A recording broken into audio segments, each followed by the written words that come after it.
जितना भी पीएससी वालों का रिजल्ट हुआ उसमें सबसे ज्यादा जो टेंशन है वो विपिन सर को है। इस वीडियो को पूरा अंत तक देखना कि कितने टेंशन में बोल रहे हैं।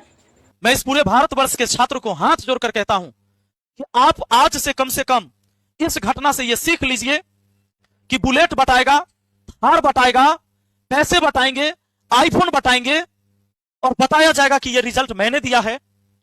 आप यकीन मत करो। आप किसी के पास जाओ, शिक्षा के लिए जाओ कि मुझे आपसे शिक्षा लेना है। आप गणित के टीचर है, मैं आपसे गणित पढ़ना चाहूंगा। आप अच्छे जीएस के टीचर है, मैं आपसे अच्छा से जीएस को पढ़ना चाहूंगा। इंग्लिश के टीचर आपसे मैं इंग्लिश पढ़ना चाहूंगा। आप रिजल्ट देने वाले नहीं है। रिजल्ट होना ना होना मेरी मेहनत और मेरे किस्मत के ऊपर निर्भर करेगा। साथियों, मैं यही तो आवाज उठा रहा था और जब ये आवाज मैंने लगातार उठाए तो मुद्दा को डाइवर्ट करने के लिए क्या किया गया, मेरे ऊपर कई सारे लांछन लगाए गए। मुझे कहा गया, हमको तो ये लगता है ये मैथ पढ़ाते थे तो कितने बच्चों का सिलेक्शन दिलवाए हैं मैथ पढ़ाकर, और दूसरों को बोलते हैं और दूसरों को बुरा दिखाने और नीचा दिखाने के काम करते हैं। इस वीडियो को पूरा अंत तक देखो। विपिन सर बहुत टेंशन में है कि नाच करता। हाँ, मैं करता हूं आज भी। मैं तो एक जमाने टिकटॉक के स्टार रहा हूं। मैं अच्छा एक्टिंग करता हूं, मैं अच्छा क्रिकेट खेलता हूं, बिल्कुल मैं अच्छी ड्राइविंग करता हूं, मैं अच्छा स्विमिंग करता हूं। ये मैं कर सकता हूं तो मैं करता हूं। मैं आगे भी रील्स बनाऊंगा, आगे रील बनाता हूं, पर इससे किसी की हत्या नहीं हो जाती है। कोई मोटिवेट होकर कोई हमें 1,00,000-2,00,000 रुपए नहीं दे देता इससे, और मैं किसी का शोषण नहीं कर लेता हूं। इन चीजों से मेरे समाज के ऊपर गलत प्रभाव नहीं पड़ता है। और जब खाली टाइम होता है तो मुझे ये करना चाहिए। मैं इस संसार में पैदा लिया हूं जीने के लिए। मैं कोई हॉस्पिटल के आईसीयू में पैदा नहीं लिया हूं कि मैं एकदम सीरियस रहूं अपने लाइफ में। तो साथियों, जब ऐसी ऐसी बातें हुई, यह भी कहा गया कि यह जातिवाद कर रहा है क्योंकि आज खान सर के साथ नहीं है।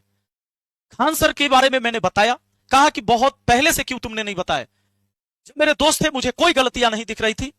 जब इस बार की घटना में वो डिग गए अपनी बातों पर कि नहीं भाई, हम सुनबे नहीं करेंगे, हम समझौता नहीं करेंगे। समझौता न करने की वजह से आज किसी की जान चली गई, तो आप कोचिंग से पैसे कमाकर क्या कर लोगे?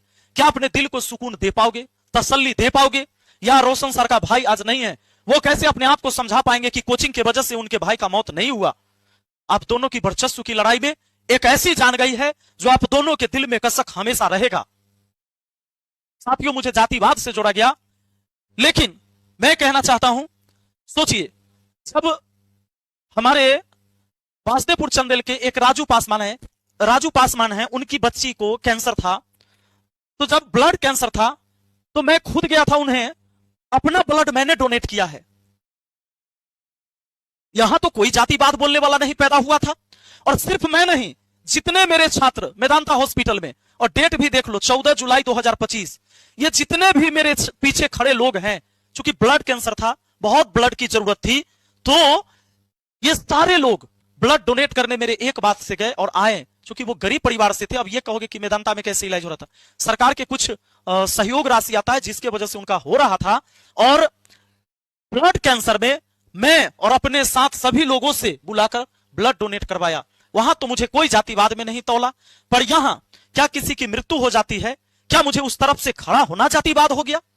इसका तो यह मतलब है कि अगर आप ब्राह्मण से हैं और ब्राह्मण के साथ कोई अन्याय हो और आप खड़ा हो गए तो जातिवाद हो जाएगा। आप राजपूत समाज से हैं, राजपूत समाज में किसी व्यक्ति के साथ अन्याय हो जाएगा, आप उधर से खड़ा हो जाएंगे, तो क्या यह जातिवाद हो गया?